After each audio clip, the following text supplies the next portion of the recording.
स्वागत है दोस्तों आपका एम्पलीफायर वर्ल्ड चैनल में। देखिए आज ये एक बोर्ड मुझे बाई कुरियर से भेजा गया है, एक सब्सक्राइबर ने भेजा है जिन्होंने कि एपेक्स AX14 इस सर्किट डायग्राम के जो इसमें पीसीबी भी दिया हुआ है, तो उसको देखकर उन्होंने बनाया है पीसीबी के साथ में ये सर्किट, लेकिन ये काम नहीं कर रहा है।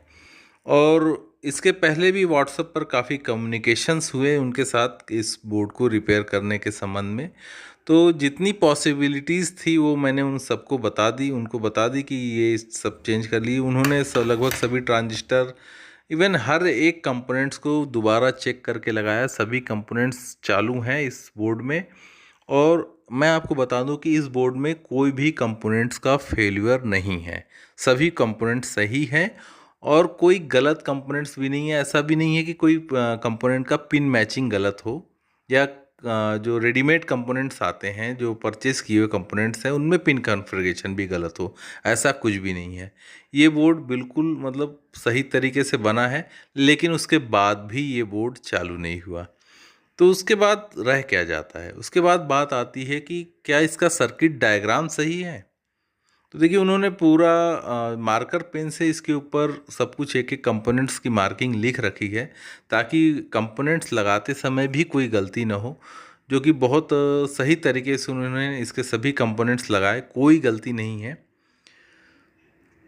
तो इस बोर्ड पर एक नज़र डाल लेते हैं हम। तो देखिए आउटपुट स्टेज में 5200 और 1943 ये ट्रांजिस्टर्स हैं, और दो ड्राइवर ट्रांजिस्टर जो 4793 एंड 1837 है। ये हमारा इनपुट स्टेज है।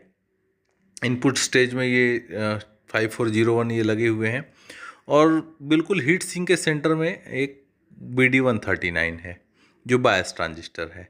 तो देखिए ये सर्किट डायग्राम का यूज़ किया गया है। तो इसमें 80 वाट ये सर्किट जो क्लेम कर रहा है, 80 वाट का आउटपुट पावर 8 ओहम पर और 120 का आउटपुट पावर 4 ओहम पर क्लेम करता है। तो देखिए ये हमारा इनपुट स्टेज है, और ये इनपुट स्टेज के लिए रेगुलेशन ट्रांजिस्टर है जो कि इसको रेगुलेटेड वोल्टेज देता है, और ये हमारा बायस ट्रांजिस्टर है जो कि BD139 है, जो हीट सिंक के सेंटर पे लगा हुआ है।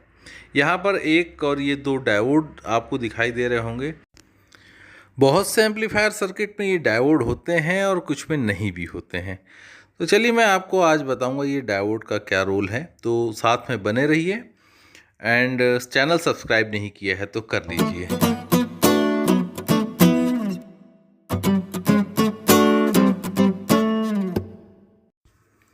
लीजिए अब हम इस बोर्ड के बैक साइड का लुक देखते हैं कि किस टाइप से बनाया गया है। तो देखिए बैक साइड लुक देखने पर आप देख सकते हैं बहुत ही क्लीन सोल्डरिंग है। इसमें ऐसा कोई पूर वर्कमैनशिप यानी कि गलत सोल्डरिंग या फिर कोई लूज सोल्डरिंग या ड्राई सोल्डरिंग की वजह से जो भी पॉसिबिलिटीज़ होती है ख़राब होने की, वो भी बिल्कुल चांस नहीं है, क्योंकि सभी सोल्डर पॉइंट्स और ट्रैक्स बिल्कुल सही हैं। किसी में आपस में शॉर्ट सर्किट का प्रॉब्लम नहीं है।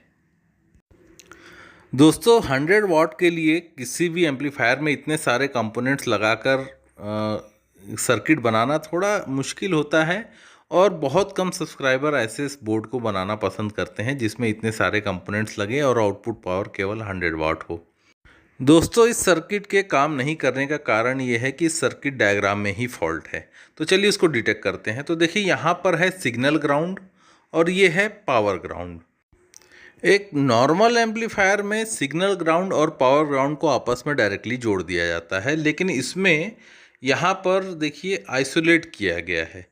जो फर्स्ट ट्रांजिस्टर होता है उसके बेस को देखिए, यहाँ पर देखिए एक 100 नैनो फैराड के जरिए ग्राउंड किया जाता है और एक 22 के रेजिस्टेंस के जरिए ग्राउंड किया गया है। तो यहाँ पर ऐसा कोई भी सर्किट में देखने पर ऐसा कुछ भी पता नहीं चल रहा है कि जो सिग्नल ग्राउंड है जो पावर ग्राउंड से कहीं जुड़ा हुआ है। ये बिल्कुल आइसोलेट हो गया है। देखिए आप कहीं पर भी देख लीजिए, सिग्नल ग्राउंड को मतलब मेन ग्राउंड से एक जनरली एक रेजिस्टेंस के जरिए जोड़ा जाता है, लेकिन यहाँ पर एक 100 नैनो फैराड के कैपेसिटर के जरिए जोड़ा गया है। तो कैपेसिटर जो है डीसी के लिए बिल्कुल इंसुलेशन का काम करता है, मतलब डीसी को पूरी तरीके से ब्लॉक कर देता है। तो यहाँ पर ये कैपेसिटर नहीं होना चाहिए था। क्योंकि सिग्नल ग्राउंड और पावर ग्राउंड बिल्कुल आइसोलेट हो गए हैं, अलग अलग हैं। इनको जोड़ने के लिए जनरली एक 10 ओहम का रेजिस्टेंस लगाया जाता है और उस रेजिस्टेंस के जरिए सिग्नल ग्राउंड को पावर ग्राउंड से जोड़ा जाता है। आप चाहें तो signal ground and power ground को आपस में डायरेक्टली भी जोड़ सकते हैं, लेकिन अगर यहाँ आइसोलेशन दिया हुआ है तो ठीक है, कोई प्रॉब्लम नहीं। थोड़ा हमिंग कम करने के लिए इस टाइप का आइसोलेशन दिया जाता है, जो कि कुछ सर्किट्स में होता है। बहुत से सर्किट्स में तो सिग्नल ग्राउंड और पावर ग्राउंड बिल्कुल कॉमन होते हैं। तो देखिए यहाँ पर ये कैपेसिटर 100 नैनो फैराड को रिमूव करके एक 10 ओहम का रेजिस्टेंस लगाना है। तो इस वजह से ये सर्किट काम करने लग जाएगा, क्योंकि इस सर्किट के जो बाकी ट्रांजिस्टर सेक्शंस हैं उनको ग्राउंड नहीं मिल रहा है, इस वजह से ये काम नहीं कर रहे थे। तो इसको देखने के बाद चलिए अब हम मेन सर्किट जो कि पीसीबी पर बना हुआ है उसमें जो 100 नैनो फैराड का कैपेसिटर है वो कैसे अलग है। तो हाँ, इसके पहले मैंने बात की थी ये डायोड को, आप इसका क्या रीज़न है। कुछ सर्किट्स में होता है, कुछ में नहीं होता है। एक्चुअली ये डायोड लगाने का फ़ायदा ये है कि अगर आपका एम्पलीफायर, इसको लगा देने से थोड़ा उसको एक रिवर्स वोल्टेज का प्रोटेक्शन मिल जाता है। जैसे एम्पलीफायर अगर सब वूफर ड्राइव कर रहा है तो सब वूफर के जो कॉइल है वो एक रिवर्स वोल्टेज क्रिएट करती है, क्योंकि वो मैग्नेटिक फील्ड में मूवमेंट उसका होता है। तो वो रिवर्स वोल्टेज को किल करने के लिए, उसको नलीफाई करने के लिए ये डायोड लगाए जाते हैं। इन्हें फ्री व्हीलिंग डायोड कहते हैं। देखिए यहाँ पर जो ड्राइवर स्टेज है इस सर्किट में, यहाँ पर 2SC4793 एंड 2SA1837 ये ट्रांजिस्टर यूज़ किए गए हैं, जो कि हैवी ट्रांजिस्टर्स हैं और इनका वर्किंग वोल्टेज काफ़ी ज़्यादा होता है। एक नॉर्मल एम्पलीफायर जो कि 30 से 50 वोल्ट के बीच में चलता है, वहाँ पर ड्राइवर स्टेज में BD139 एंड BD140 लगाया जाता है। ये ट्रांजिस्टर BD139 एंड 140 के मुकाबले इसकी कॉस्ट ज़्यादा है। देखिए यहाँ पर बेस और कलेक्टर में जो PF है 100 PF लगा हुआ ठीक इसी तरीके से यहाँ। एंड देखिए BD139 जो हमारा बायस ट्रांजिस्टर है उसका नेटवर्क कुछ इस तरीके से बना हुआ है। तो ये ट्रांजिस्टर जो है बायस ट्रांजिस्टर है, इसे हमने जो इस सर्किट में मेन हीट सिंक के साथ टाइट किया गया है, जो कि इसको थर्मल स्टेबिलिटी बहुत बढ़िया देता है। तो ये जो BD139 बायस ट्रांजिस्टर का लोकेशन यहाँ पर है। तो ये काफ़ी बहुत इम्पॉर्टेंट हो जाता है दोस्तों, जहाँ पर बायस ट्रांजिस्टर को अगर मेन हीट सिंक के साथ लगा दिया जाए तो आपका एम्पलीफायर जो है थर्मल स्टेबिलिटी उसकी काफ़ी अच्छी हो जाती है। और ज़्यादातर एम्पलीफायर ओवरहीट होने के कारण मेन आउटपुट ट्रांजिस्टर ख़राब होते हैं। तो ये बहुत अच्छा उपाय है कि आप अपने एम्पलीफायर को थर्मल स्टेबिलिटी के लिए जो बायस ट्रांजिस्टर है उसको मेन हीट सिंक के साथ लगाएं। तो देखिए ये एक रेगुलेशन ट्रांजिस्टर है जो कि 2N5401 इन दोनों ट्रांजिस्टर के एमीटर पर वोल्टेज लेकर आता है। तो ये सर्किट बाकी सर्किट्स के मुकाबले थोड़ा इसमें कॉम्प्लिकेशंस ज़्यादा है। कुछ ट्रांजिस्टर एडिशनल ऐड किए गए हैं जो कि उतनी ज़्यादा ज़रूरत नहीं होती है। 100 वाट तक का पावर मिनिमम ट्रांजिस्टर यानी कि 5 to 7 ट्रांजिस्टर के आसपास 7 ट्रांजिस्टर से आ जाता है। लेकिन इसमें अब हम बात कर रहे थे सिग्नल ग्राउंड और पावर ग्राउंड कैसे आइसोलेट है यहाँ पर। तो अभी हम पीसीबी में देख लेते हैं। तो देखिए ये हमारा ग्राउंड वाला पिन है, जो आप देख रहे हैं ये पिन ग्राउंड वाली है। अब ये ग्राउंड वाली पिन के इस साइड में दो कैपेसिटर पॉजिटिव और नेगेटिव सप्लाई से लगे हुए हैं। ये जस्ट फिल्ट्रेशन का काम कर रहे हैं। आप यहाँ पर ज़्यादा वैल्यू के भी लगा सकते हैं, लेकिन ठीक है, जो रिकमेंडेशन है सर्किट में वो लगाया गया है। और यहाँ से यहाँ तक देखिए एक कैपेसिटर लगा हुआ है जो कि इस ग्राउंड को मेन सर्किट का जो ग्राउंड है उससे बिल्कुल आइसोलेट कर रहा है। तो देखिए 104 ये कैपेसिटर लगा हुआ है जो कि इस ग्राउंड को बाकी सर्किट से आइसोलेट करता है। अब हमने सिग्नल ग्राउंड और पावर ग्राउंड को इतना भी आइसोलेट नहीं करना है कि उनके बीच में कोई कनेक्शन ही ना रहे, क्योंकि देखिए कैपेसिटर जो होता है डीसी सप्लाई में बिल्कुल ओपन सर्किट की तरह से काम करता है, यानी कि डीसी सप्लाई के लिए बिल्कुल ब्लॉक कर देता है। और अगर एसी सप्लाई हो तो ये कैपेसिटर तब काम करता है। यानी कि फ्रीक्वेंसी होना जरूरी है। डायरेक्ट डीसी सप्लाई में ये कैपेसिटर एज ए इंसुलेटर काम करता है।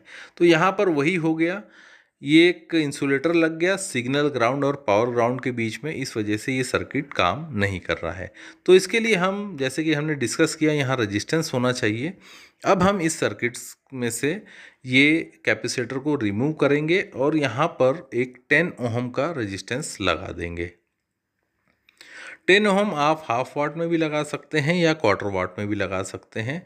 अगर आप वो भी नहीं करना चाहते हैं तो आप डायरेक्टली इस ट्रैक को, signal ground and power ground को आपस में शॉर्ट कर देंगे तो भी इस समस्या का हल हो जाएगा, क्योंकि ज़्यादातर एम्पलीफायर में सिग्नल ग्राउंड और पावर ग्राउंड एक साथ जुड़ा हुआ होता है।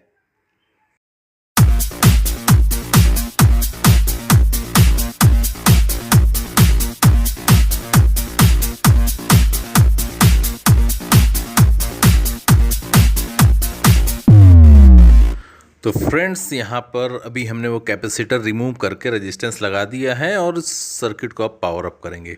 पावर अप करने के लिए मेरे पास जो ऑलरेडी पावर सप्लाई है प्लस माइनस 50 वोल्ट 20 एम्पियर। तो चलिए ये पावर सप्लाई से हम अपने सर्किट को कनेक्ट कर देते हैं और उसके बाद देखते हैं ये सर्किट का परफॉर्मेंस कैसा है। दोस्तों, इसे हमने पावर अप कर दिया है, वोल्टेज अभी आ चुका है। सॉरी, ये यहाँ वोल्टेज है +46 -46। ओके, ठीक दोस्तों, कुछ प्ले करते हैं इसमें।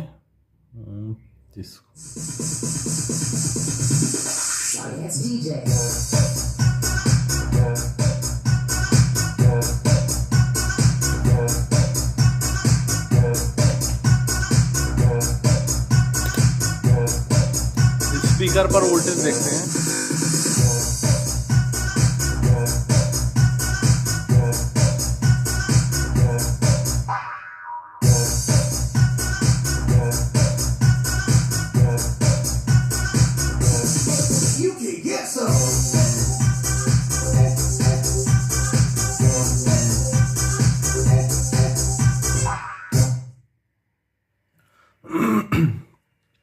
दोस्तों, इसका साउंड क्वालिटी तो काफ़ी अच्छा है।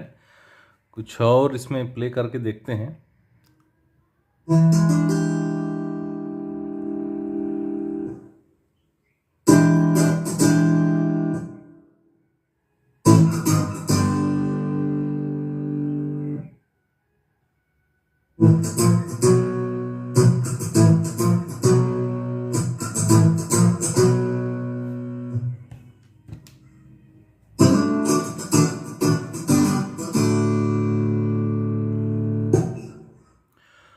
दोस्तों, इसमें साउंड क्वालिटी जो अभी मैं गिटार प्ले करके देख रहा हूँ, तो साउंड तो बिल्कुल क्लीन है इसका, इसमें नो डाउट। बट इसमें प्रॉब्लम ये है कि इसका गेन बहुत कम है।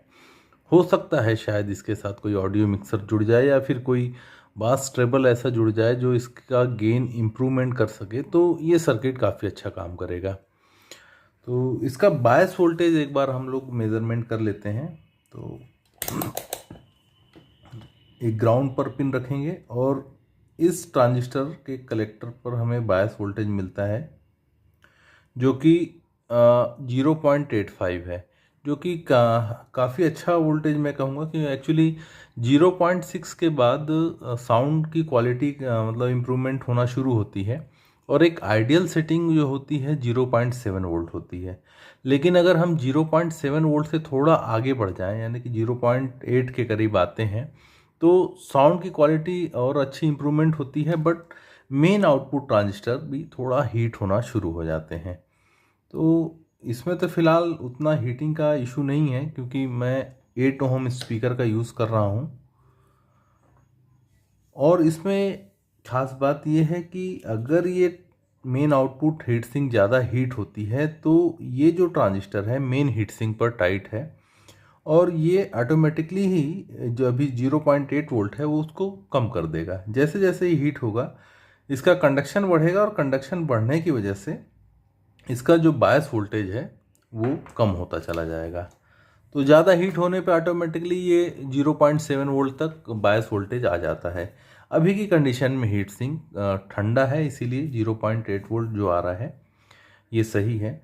तो इस टाइप के एम्पलीफायर का फ़ायदा ये होता है कि अगर ये एम्पलीफायर कोल्ड कंडीशन में है तो भी अच्छा साउंड क्रिएट करते हैं, और हॉट कंडीशन में ऑटोमेटिकली ये अपना बायस वोल्टेज बदल लेते हैं, जिससे कि इनकी थर्मल स्टेबिलिटी बहुत ही अच्छी मानी जाती है।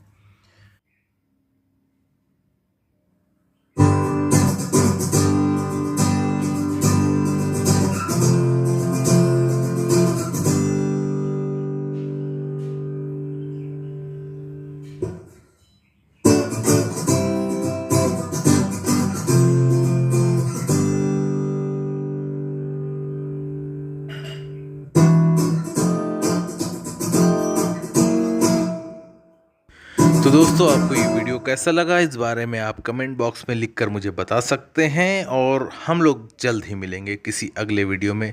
Thank you for watching and have a nice day.